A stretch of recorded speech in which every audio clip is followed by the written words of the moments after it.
Good morning. My name is Hugh Burrows. I'm Pastor Emeritus of First Presbyterian Church Roswell, and I'm speaking to you, though, with my hat on as stated clerk of the Presbytery. This is a short video about the special meeting for discussion and information of Sierra Blanca Presbytery held on August 10th, 2013.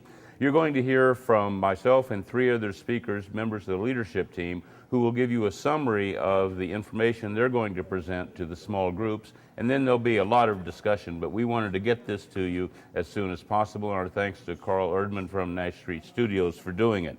August 10th, this is our Presbytery meeting. It's about information and conversation.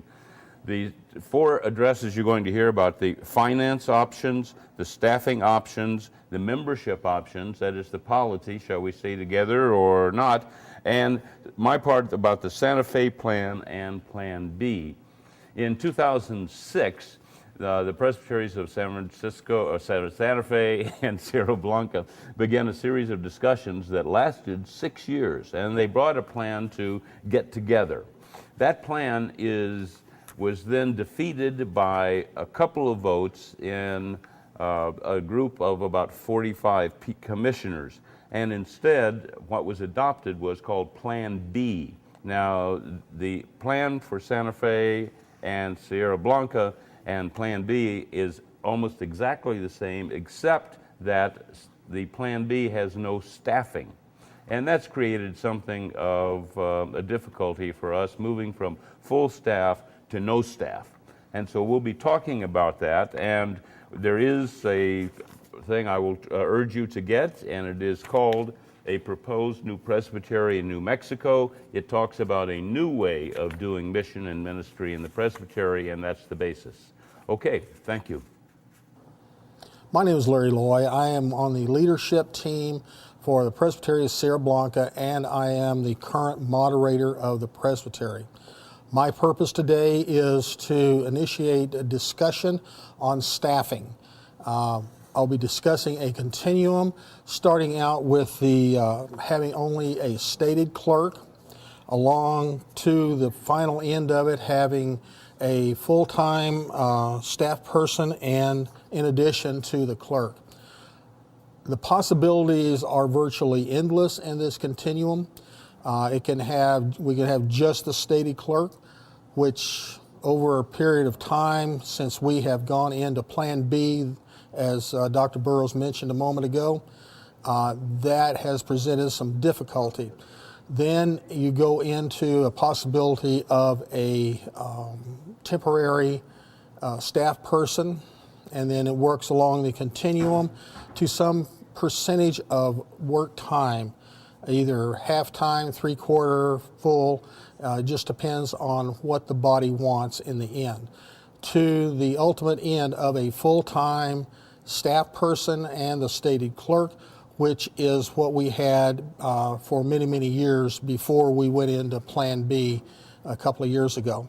And that will be pretty much what my discussion will be, and hopefully initiate some conversation with the folks in the different committees or participants that we'll be talking to today. My name is Robert Reno, pastor of First Presbyterian Church in Alamogordo. My topic today is R&R, Resources and Responsibility of Sierra Blanca Presbytery. Our resources come from two sources. First is the per capita, and the second is investment earnings, money that we make on the investment fund that we maintain. Our projected total income from those two sources for 2014 will be $52,923. One thing that we need to know about our presbytery is that we are very small. The latest statistics have come out from the General Assembly just this past week for 2012. In terms of members, we are the fourth smallest presbytery in the whole United States. There are 173 presbyteries total. We are the fourth smallest with 1,384 members. Only three other presbyteries have fewer members than us. In terms of numbers of churches, we are also very small. We are down here with 17 churches in our presbytery. There's one presbytery with 16, two with 15, three with 14.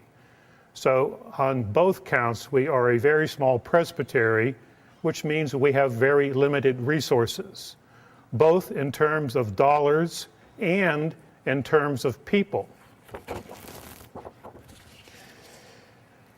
In some of our discussions, we have heard a lot about staff and mission.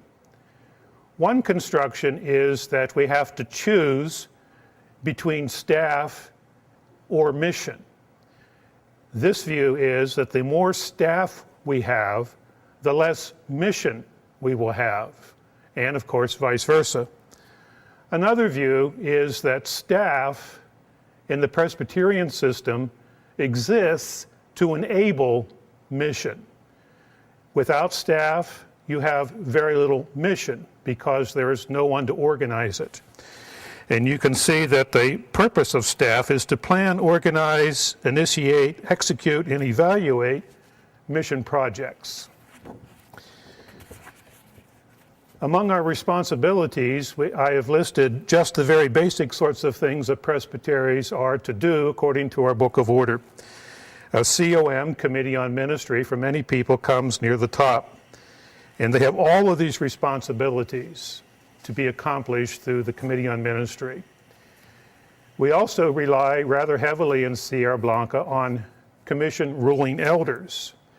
They need training, they need to be commissioned, they need to be mentored in the field, and they needed to be provided with continuing education once they've started their commission. Permanent Judicial Commission. For many people, this does not receive much attention. The reason for this is that it may go months and even years without being used. But when it does need to be in place, it's almost always because of an emergency.